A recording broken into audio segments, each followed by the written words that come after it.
Tomorrow he'll get up early to help me and the boys leave for the table tennis tournament. We've got to leave at 6 in the morning. Tomorrow I'll get up quietly so as not to wake him. This is what love looks like round here. The other week we met our friends for lunch. It was a really grotty day. We dashed back to the car afterwards, and as we were driving, we spotted the woman of the couple walking up the hill on her own, and we were beginning to ask, where's he gone? But before we'd even finished the question in our own heads, we knew the answer. He'd run ahead to get the car for her, and then a few seconds later we passed him sprinting in the rain up the hill to save her from a few more minutes of walking in it. Later that week we were at their house for dinner, and he'd been out for a run and was showering when we arrived, and she was a bit antsy, and eventually she shouted his name up the stairs, and when he called back she relaxed and explained to us that he'd run so hard the previous week he'd felt dizzy, and she'd been worried he'd fall over in the shower. And it made me think about ordinary love, these little actions that are not the stuff of romance films but fill my daily life and are abundant in the lives of the couples that I'd confidently bet on staying together forever. Of course, you can never know, but I'd take the bet.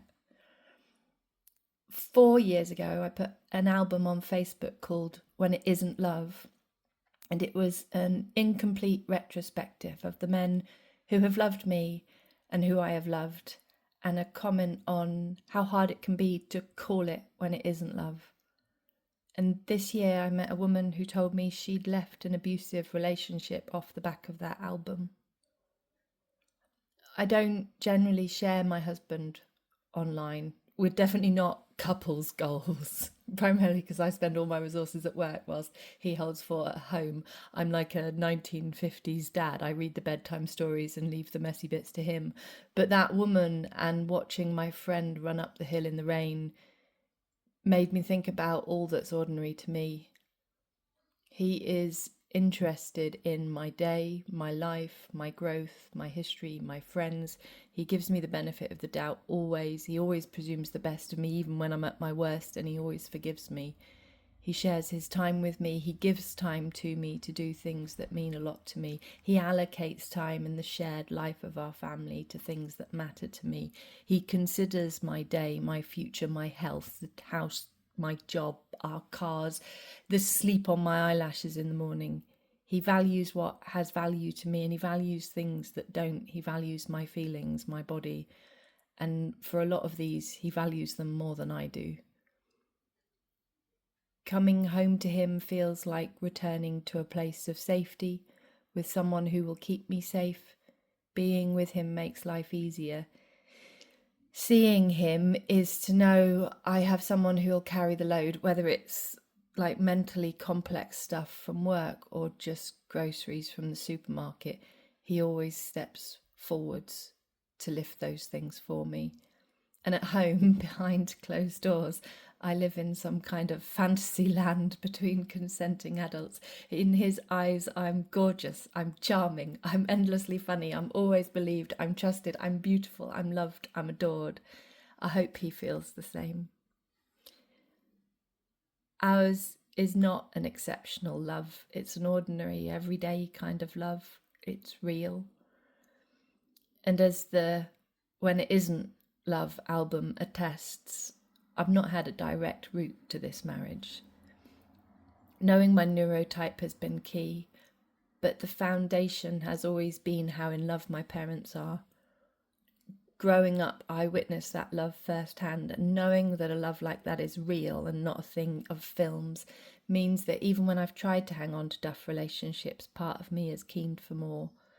And I'm sharing this not to show off, but to say to you that you are allowed to want things like this, and to testify to the fact that ordinary love exists.